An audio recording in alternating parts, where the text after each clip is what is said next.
Today we're examining all the Loki variants from the Loki series in this video. And yes, including the alligator. Don't ask where the variants came from. Things start very simply.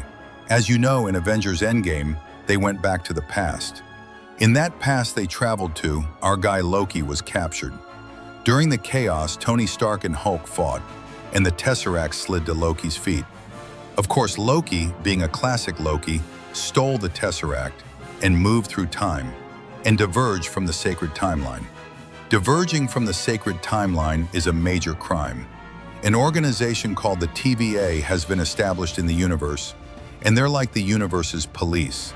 They protect something called the sacred timeline. They prevent different timelines from forming.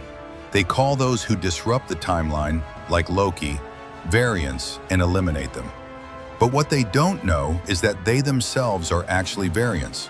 They've been kidnapped from different timelines, and their memories have been erased. And they've been made to believe they work for gods called the Timekeepers. But here's the kicker. Even the Timekeepers aren't real. A guy called He Who Remains set up the entire system. Now let's get to our main topic.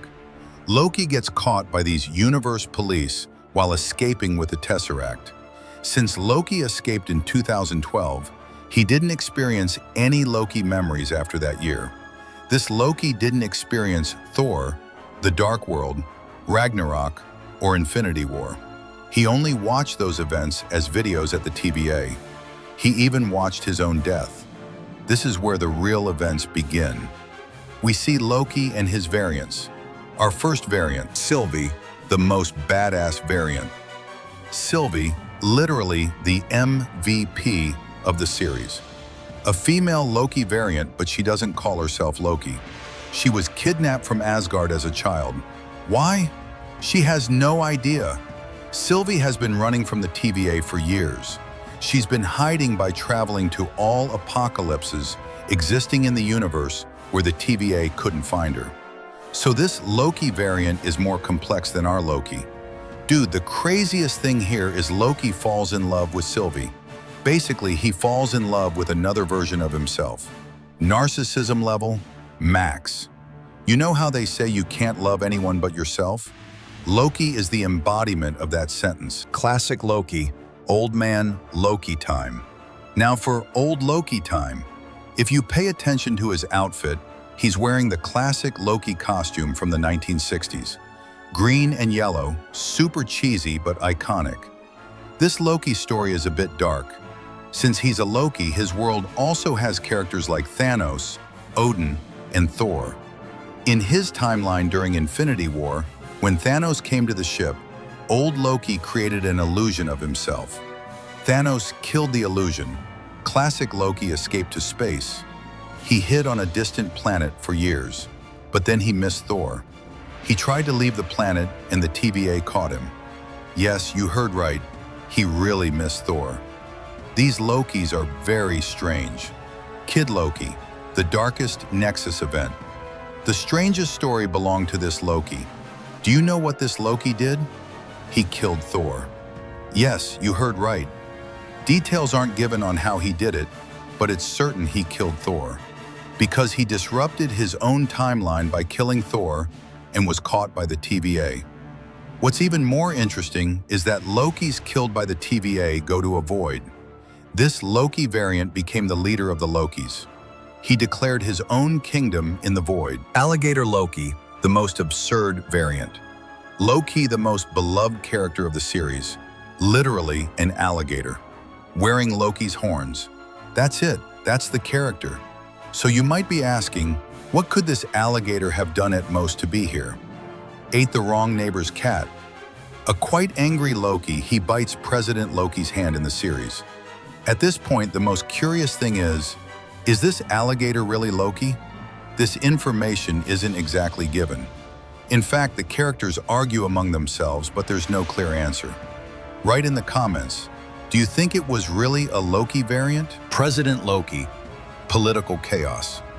This Loki looks the same as our main character. He comes from the Vote Loki comic book. This Loki ran for president in his timeline. Of course, like every Loki would do, he gathered his own army and planned some schemes. Why? Because he's a Loki. Boastful Loki. All talk, no game. You're shocked when you listen to this Loki. According to his claims, he killed Iron Man, killed Captain America, collected all 6 Infinity Stones. He's most likely lying. But still, in a detail that doesn't escape notice, he carries a hammer similar to Thor's hammer. Could he be telling the truth? Write in the comments. This Loki also betrays President Loki like a classic Loki, but President Loki also betrays him. Brief appearance variants. Low-key, some Lokis were shown in very brief scenes in the series. Mobius shows Loki other variants as holograms. These pass quickly, but each has their own story. Frost Giant Loki, blue-skinned, basically chose to live in his true form. Maybe Odin told him the truth, or he's just proudly showing he's a frost giant. Tour de France Loki, wearing cyclist outfit, holding a racing trophy. Might have stolen the trophy like DB Cooper. Low-key the weirdest variant. Hulk Loki, Troll Loki. Green, muscular, torn pants. Horns growing out of his head. Glamshades Loki. Costume designer Christine Wada gave this name. Long beard, party beads, hooves. Basically hipster Loki. Wearing sunglasses and has peak party energy. Viking Loki. Dressed like a traditional Viking warrior, inspired by the cover of Mighty Thor #6, moss growing on his shoulders. This Loki is more warrior, less trickster.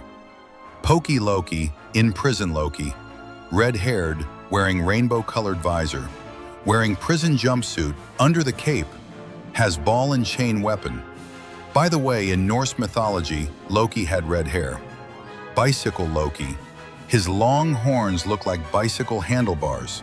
That's literally the joke, seen in President Loki's gang. In Season 2, the TVA is no longer the villain. Hunter B-15, Mobius, and others are trying to protect the timelines. Loki literally carries the entire multiverse on his shoulders now. In the final scene, Loki holds all timelines together. The selfish, deceitful, trusting no one, narcissistic Loki everyone knows ends the series by making a huge sacrifice. However, honestly, such rapid character development for a character like Loki didn't sit well with me. This happened too fast. Also, Loki falling in love with his own female variant happens in just one episode. There are many emotions here that don't translate to the audience. What do you think about this? Write your thoughts. With this sacrifice, Loki chose to live a lonely life, separated from Sylvie, separated from Thor, separated from everyone. Guys, I recommend checking out my video where I review all the super soldier serums in the MCU. I've left the link above. If you're new here, don't forget to subscribe. And if you're already part of the channel, make sure to like the video and leave a comment. See you in the next one.